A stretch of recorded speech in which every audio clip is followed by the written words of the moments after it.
Yo, Premier. Yo. How did pirates communicate before computers? How? Peer-to-peer networking. Dead.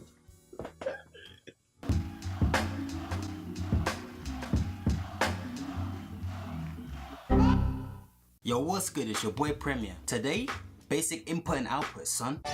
Let's do it.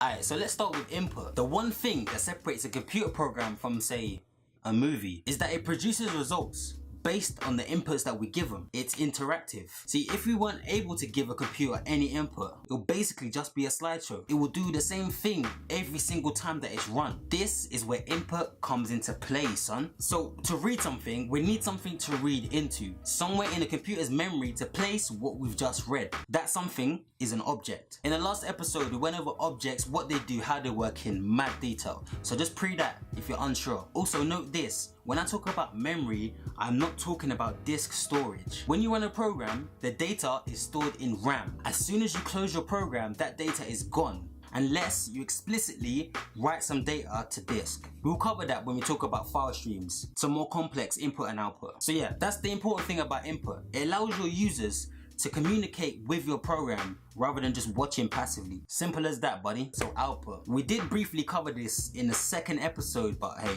with output, yeah, you as the programmer have full control. You can display absolutely anything to the user using output streams. To be honest, there's not really much to discuss conceptually, so let's just get it down.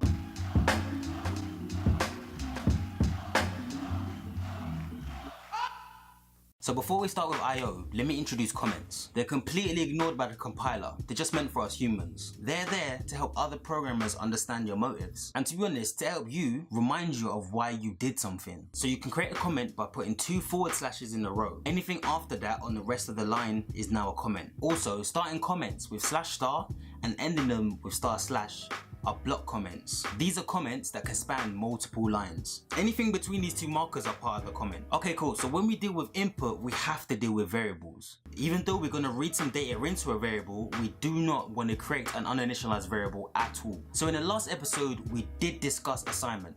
But to ensure that when we create a variable that it has a predictable value, we can do something called initializing the variable. Initializing is giving a variable its initial value. Assignment, on the other hand, just gives a variable a new value. So there are different ways in which you can initialize your variables, using the assignment operator or using curly braces. It's good practice to initialize your variables with the curly braces, because it saves you from conversions which could lose information. For example, yeah, say you initialized an integer with a floating point number. The compiler will throw a fit because truncation will happen. Truncation is when data is rounded down to 0 and the whole number is stored. This can be very bad because say you had 99.9, the data will be truncated down to 99. The curly brace operator will not let this happen.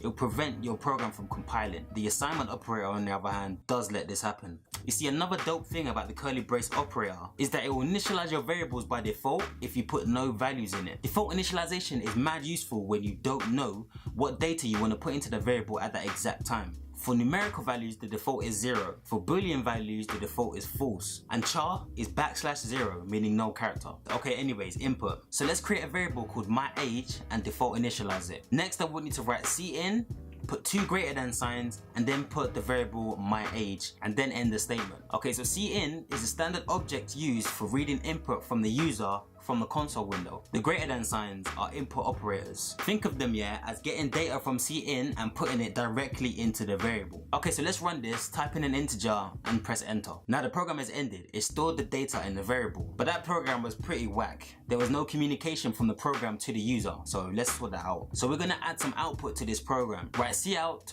2 less than signs, then write the string, please enter your age, add a semicolon to the end and a space and end the statement. As we discussed in the second episode, cout is a standard object used for writing output to the console window. Think of them as taking the data directly from the variables and placing them into the cout object. Okay, so after this, we're reading the data as normal with cin. Now, to show that the data had been stored, let's output it again. Write cout, the output operators, then the string ur, then a space, close the string, output operators, then put the variable myAge, then put the output operators again, start a string, put a space, then years old, the new line special character, and then end the statement. Alright, cool, so let's run this. Let's put in an age, press enter, and boom, it will output the data I entered into the my age variable. Note that when you read in data, yeah, the next data to be output or to be read will be in a new line. Okay, sound. So this can be done for all of the other built-in types. But wait, there's an issue. There's nothing stopping your users from putting incorrect values into the variables. This can be very bad, because if you're planning on manipulating the data that the user inputs, the data in the variable may not be what's expected.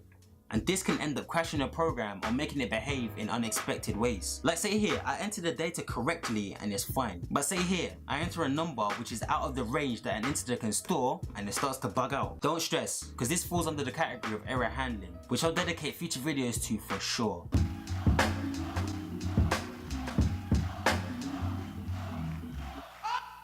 Drills. Okay, number one, I want you to make a program that asks for your shoe size, then outputs the shoe size back to the user. So for example, what is your shoe size?